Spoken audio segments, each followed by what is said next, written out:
likaenda haikufikia mwafaka, lakini bado mawazo yake wakati mwingine alikuwa anawaza Yanga, ukizingatia kwamba kapteni wake wa national team Walid Yahucho alikuwa ameshamuelezea vitu vingi vizuri kuhusiana na klabu ya Yanga. Okay. Na Yanga nao wakawa wamespare muda ya kuangalia pengine kama walimkosa dirisha kubwa, basi walikuwa wanatamani kuweza kwenda kumchukua dirisha kubwa lijalo kwa maana ya 2026, lakini kutokana na mahitaji ya kikosi chao hasa katika eneo la ushambuliaji na ukizingatia pesa walionayo kwenye kundi ambalo lipo, kundi ambalo limechukua timu kubwa na timu ngumu barani Afrika, unazungumzia pale kuna JS Kabylie, unazungumzia Ali, unazungumzia FAR Rabat, mpaka muda unavyozungumza Yanga ukiwa na alama 4 kama Ali, lakini FAR Rabat akiwa na alama yake moja na JS Kabylie. Kwa hiyo kundi mpaka sasa hizi lipo ni kundi gumu, bado mambo hayajaeleweka, bado hakuna ambaye anajihakikishia kuweza kutinga hatua ya robo finali. Kwa hiyo cha kufanya ni lazima klabu zina kutafuta maboresho katika dirisha dogo ili hasa kuweza kuongeza kitu. Ukiangalia Yanga changamoto kubwa ambayo uko nao ni kwenye eneo la mwisho, kwa maana lile eneo ambalo linakwenda kutengeneza nafasi kama sio kutumia nafasi. Natumaini ubuheri wa afya bwana michezo mwenzetu popote pale ulipo. Karibu tena dimbani. Jina langu naitwa Cisco.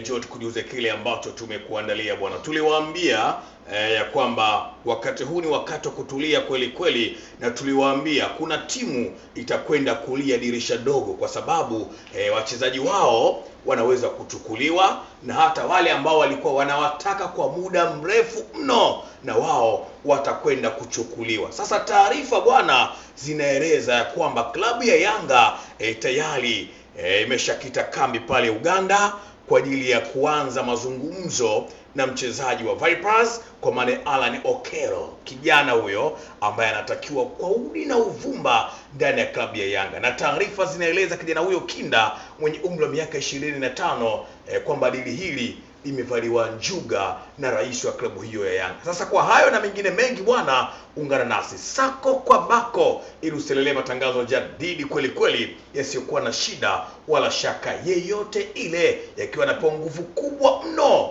na Vini Kolomboka. Hapa mambo yanakuwa mazuri kweli kweli, unapata kinywaji kilichotengenezwa kwa kutumia vitu vya asili kwa maana ya asali pamoja na tangawizi na mambo kadha wa kadha ambayo hayana makemikali. Hapa bwana una enjoy kweli kweli. Dominic Salamba, uko vizuri? Niko vizuri kabisa. Uzima upo na ulalamiki? Namshukuru Mwenyezi Mungu niko vizuri. Sisi vijana tunasema bwana Vini Kolomboka, nguvu ya Simba, furaha ya Tanzania. Yaani kweli, kwa sababu ni kinywaji ambacho akiishi tu kupatia flavor, akiishi tu kupatia ule uchangamfu, lakini pia kinakwenda kukuongezea heshima.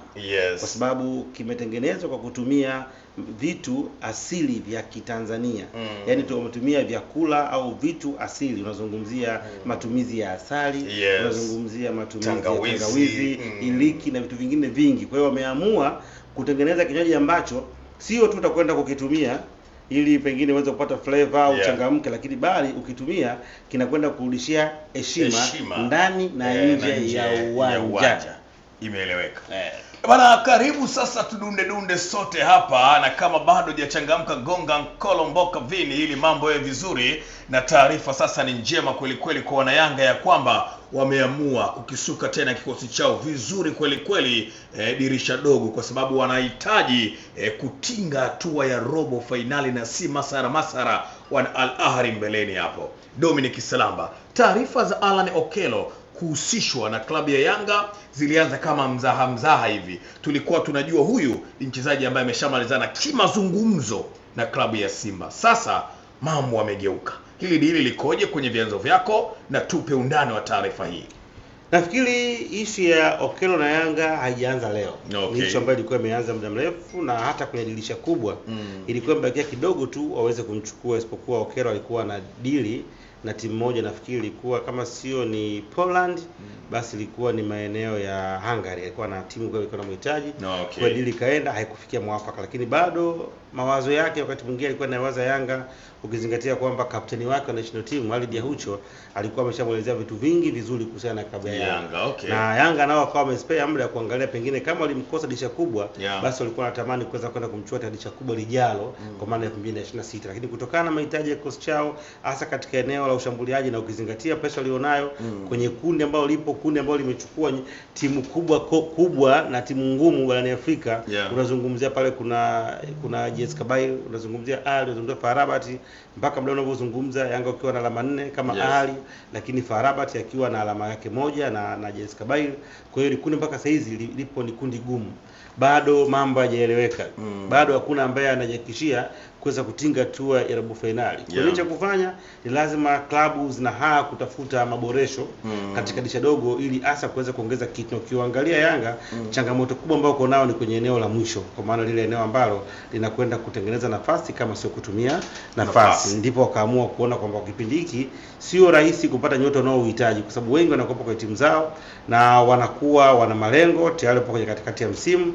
Kwa hiyo Alan Okello ikabidi wampate tena kwenda kuzungumza naye, wakizingatia kwamba kwa mazingira ya kijiografia Uganda na Tanzania ni mazingira rafiki, tunafahamiana, lakini pia kuna Waganda wenzake wengi ambao walipita kabla Yanga walifanya vizuri. Tunazungumzia kina Misikiza, Diego, tunazungumzia tunazungumzia leo Ucho, Juma Balinya na wengine wengi ambao walikuwa wamepita. Kwa nafikiri ni dili ambayo ipo na Yanga wamefungua mazungumzo, na kwa sababu ya uwepo wa Ucho ambaye kimsingi yuko Singida, lakini mahusiano yake na Yanga ni makubwa na Yanga ni kama nyumbani, ndio Yanga wanapata kiwezo kwanza kwenda kwa dili yao inaweza kwenda kukamilika, ingawaje kijana bado alikuwa na dili nyingine ya nje ya Uganda, lakini amevutiwa na project, amevutiwa na malengo ya klabu ya Yanga na hasa kutokana na ushawishi ulionao katika michuano ya kimataifa kwa siku za karibuni.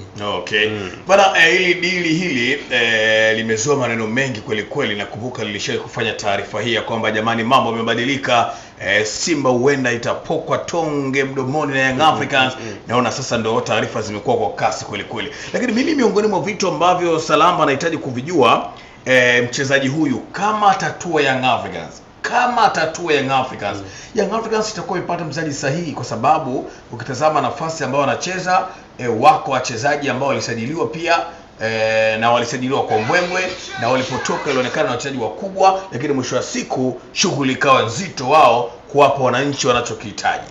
Unajua usajili ni kama kamari. Okay. Si kitu ambacho unaweza umeguarantee kwamba 100% kwamba yule aliyemchukua anaweza kuja kudhibitisha kile ambacho anacho. Lakini ambacho unapaswa kuangalia, ibidi uangalie profile na current form yake ikoje na ubora wake ukoje. Mpaka sasa unapomzungumzia Alan Okello ni miongoni mwa nyota wakubwa nchini Uganda kutokana na kile ambacho amekuwa akifanya. Unapozungumzia wachezaji ambao wakutegemewa kwa timu ya taifa ya Uganda, na tunafahamu Uganda ni miongoni mwa nchi ambazo katika ukanda wetu zimekuwa zikidominate, wana talenti nyingi sana ambazo wako nazo. Amekuwa akifanya vizuri katika michuano ya Afrika, tunafahamu hata kwenye AFCON na kwenye kombe la michuano ya Chani. Kwa hiyo ni mchezaji ambaye ana kila kitu, ana maarifa, ana kasi, lakini pia energy yake ni kubwa. Kwa hiyo na aina ya mpira wake ni mpira ambao hata Yanga nao wamekuwa wakiucheza, lakini amekuwa akipata mengi kutoka kwa watangulizi wake ambao walikuja kwenye klabu ya Yanga. Kwa hiyo mimi naamini kwamba kwa quality alionayo sina shaka naye kwa uwezo alionao. Akisa kuja kuingia kwenye system itategemeana na matakwa ya mwalimu na yeye mwenyewe uwezo wake wa kuweza kuadapt kwa haraka, ndio utamfanya ingie kikosi cha kwanza na pengine kuweza kwenda kutumika klabu ya Yanga.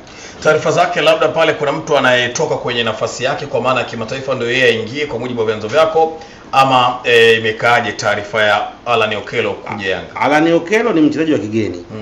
Kama ni mchezaji wa kigeni, maana yake ni kwamba ni lazima mmoja atoke na mwingine aweze kuingia. Kwa mimi ninavyomuona ni kwamba atakwenda kuingia kwenye kikosi cha Yanga, atakwenda kutoka mtu mwingine na yeye aweze kuingia. Na utuambie sasa, tunataka tumfahamu vizuri Alan Okello. Alan Okello tunapomsikia yeye tunapata taswira ama tupate taswira ya mchezaji gani ambaye tulishawahi kumuona hata kwenye ligi ya soka Tanzania bara, ama tujawahi kumuona na yuko kwenye ligi gani? Utuambie ili tutengeneze taswira kwamba huyu labda ni okwi mtupu, huyu Alan Okello huyu labda ni mayele mtupu. Alan Okello ni nani hasa ambaye alishawahi kucheza kwenye ligi hii ya Tanzania? Nafikiri kwanza nikianzia kwa wachezaji wa ndani, kasi yake na uwezo wake kufunga unaweza ukamfananisha na Simon Msuva. Ingawaje yeye kidogo anazidi kwenye unyumbulifu. Kidogo anazidi kwenye unyumbulifu na kwenye ubunifu. Lakini ile kasi na namna ya kuweza kufunga anafanana. Lakini pia unaweza ukamkompea na Emmanuel Okwi. Ingawaje Okwi anazidi sana kwenye dribbling na maarifa ya ziada. Kwa hiyo naye bado anaendelea kukua. Hatuwezi kujua atafika wapi. Lakini msingi ukimwangalia Okwi, ukimwangalia Simon Msuva, ukimwangalia mtu mwingine unaweza kusema nani, nafikiri ni hao kwa vijana wengi wa sasa wanza tukawazungumzia kwa hao, unaweza kuwa unapata picha. Kwa hiyo ukiona wachezaji hao unaweza kumuona yani Okello. Ingekuwa kama ni miaka nyuma basi ningeweza kusema kama watu kama kina Thomas Kipese, lakini wengi hawajawahi wakaje kuwaona. Kina Sani Plazaro Tingisha watu hawakuweza kuwaona. Kwa maana kwa kipindi hicho kina Dua Saidi watu hawakuweza kuwaona wengi. Lakini kwa kipindi hiki nitamzungumzia Msuva, nitamzungumzia Okwi, ni watu ambao wanaweza kufanana naye. Kipindi nikamzungumzia Mlisho Alfa Ningasa kwenye kile anachokana kifanya. Kwa hiyo Okello ni kijana ambaye anaweza kutumia maeneo yote ile kwenye leo la mbele. Anaweza kutoka kulia, akatoka kushoto na baadaye akaweza kupatia kitu kwa timu yako. Na ukitazama vizuri Dominic Salamba kwa sasa Alan Okello na Young Africans, ni kweli Young Africans wanamhitaji mchezaji kama Alan Okello hasa kwenye dirisha dogo, ama labda ni vile sasa kufanyia fitna klabu ya Simba ambayo inahusishwa kwa asilimia kubwa kweli kweli kumtaka mchezaji huyu ili kwenda kumdhoofisha? Kwa sababu nakumbuka wewe ushawahi pia kunipa somo hili ama darasa ya kwamba kuna nyakati kwenye sajili unafanya kwa malengo. Unaweza kufanya sajili kwa ajili ya mchezaji umtumie kwenye mashindano ya kimataifa. Unaweza kufanya sajili kwa ajili ya kumdhoofisha mpinzani wako asiwe na power ya kushindana na wewe. Lakini pia unaweza kufanya sajili kwa ajili ya malengo mapana ya klabu na taasisi kwa baadaye. Hii ni sajili ya vipi sasa? Ndio. Yaani kwa ni kwamba Yanga wamekuwa na shida ya natural winger. Ukiangalia wanamtumia Pacome wakati mwingine akipa Pacome sio natural winger. Kuna kipindi wanamtumia Maxi sio natural winger. Na mtu ambaye alikuwa natural winger ungeweza kusema pengine Celestine Ekua, lakini yeye bado ameshindwa kudhibitisha, bado hajaingia kwenye mfumo. Kwa hiyo wanahitaji mtu ambaye anaweza kwenda kuaccelerate mashambulizi kutokea pembeni. Kwa hiyo nikimwona Okello nafikiri mtu ambaye akija kwa bora alionao anakwenda kuingia kwenye kosi direct. Ndio.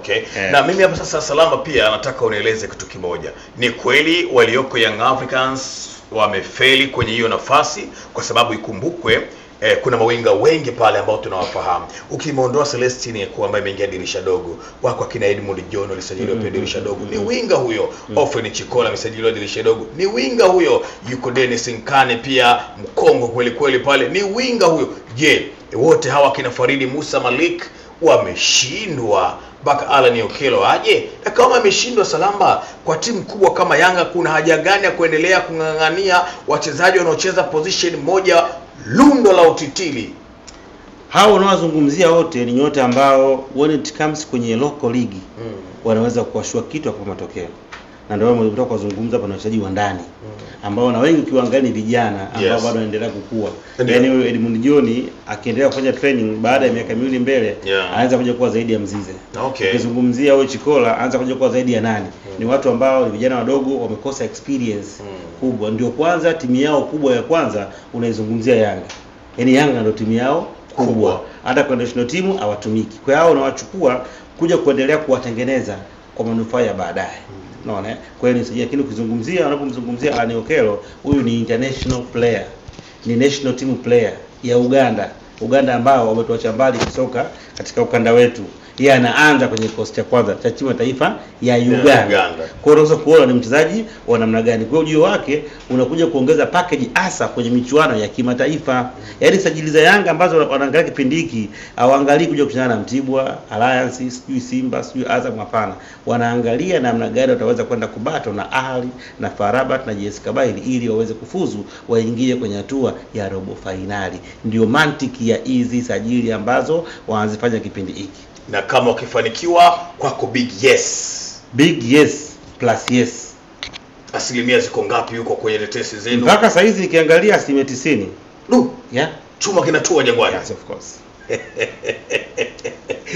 Bwana ni hatari kweli. Jina langu naitwa Cisco Dominic Salama, chifu za bane kama Zoom Fela. Amezungumza mengi na mazuri, lakini kubwa zaidi ni usajili. Engineer Saidi, wapumzishe basi kidogo wenzio, maana shughuli ni nzito kweli, unadhidi kuwakabia juu zaidi. Sio jambo zuri hili. Kwa nini unakuwa kama magodoro ya Uniplus Tanzania Limited? Yani kila siku unakuwa wa moto kweli. Sasa nakupa taarifa hii wewe mpenda soka bwana.